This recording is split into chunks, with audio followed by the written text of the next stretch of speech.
Hello everyone and welcome to another video. In this video, we'll take a look at how to configure remote access and how to restrict that remote access to a set of predefined IP addresses by using a whitelist. I will be using a CM685V6 router for this demonstration. However, the configuration is the same for the other CM685V routers, the CM950, CM820, and the CM770 routers as well. A whitelist is basically a list of individual IP addresses or sets of IP addresses that we want to allow access from, so our firewall will only allow devices with approved IP addresses to access the router while blocking all other IPs. This means it's important to make sure that your whitelist is accurate and up to date so you don't accidentally block access to your router. You'll need to add any devices that connect to your router from outside the local network, which could include your PC or other routers. In this diagram here, we have our Comset router with the hostname cm685v.dindns.org. On this router, we have our firewall, which is using a whitelist. So this firewall is part of the Comset router. Now on the other side, we have two PCs, one with an IP address starting with 123, and the second with an IP address starting with 101. Now, if PC1 tries to access the router via the internet, it will be allowed since its IP address is on the whitelist. However, if PC2 tries to access it, the firewall will deny it access. Now we know what a whitelist is and how it works, let's take a look at how to configure our router for basic remote connection and then how to add a whitelist to our firewall. Here I'm using Firefox and I'm connected to the web interface of my CM685V6 router. So our first step to connect remotely to this router is to change the APN.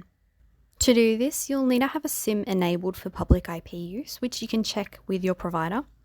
So to change the APN, go to Network, Mobile, and then enter the relevant APN for your provider here.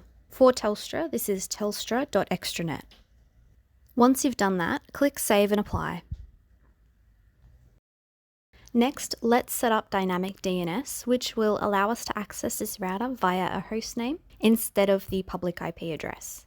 This step is especially important if your IP address is dynamic, like mine is with Telstra, since you can access the router with the same hostname, even as the public IP address changes. If your router has a static IP address, you could skip this step, but it's much easier to remember a hostname rather than an IP address. So to do this, go to Services, and then DDNS. And here we could create a new configuration, or we could just edit this example here. First, tick Enabled, and then choose your DDNS provider from the drop-down menu. Enter a hostname that you've configured with your DDNS provider, and then enter your username for that DDNS service provider and your password. Once you've done that, click Save and Apply. Once your configuration has been saved, it will take you back to this DDNS overview page. Make sure you press Start next to your configuration. Now we can have a look at the firewall settings. So go to Network, and then Firewall, and then click on the Security tab. And then scroll down to find the section called Access Whitelist. Click Enable, and then enter the public IP address you want to whitelist. So this could be the public IP address of your PC or of another router. After we've entered the address, we need to make sure we click on the Add button next to this text box. You can keep adding as many IP addresses as you need, but I'm only entering this PC's public IP. Once you've done that, click Save and Apply.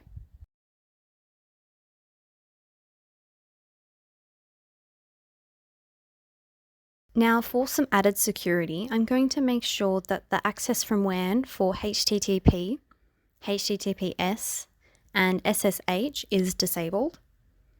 And then I'm also going to change the default access port for HTTP access and for SSH.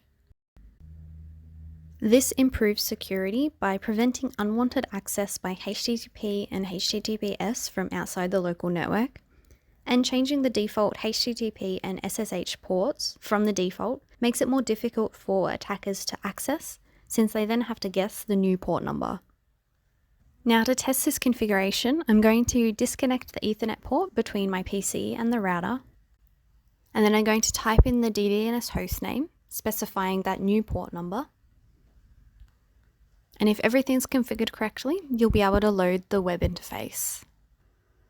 Now if I change the public IP address of my PC and I try to reload this page,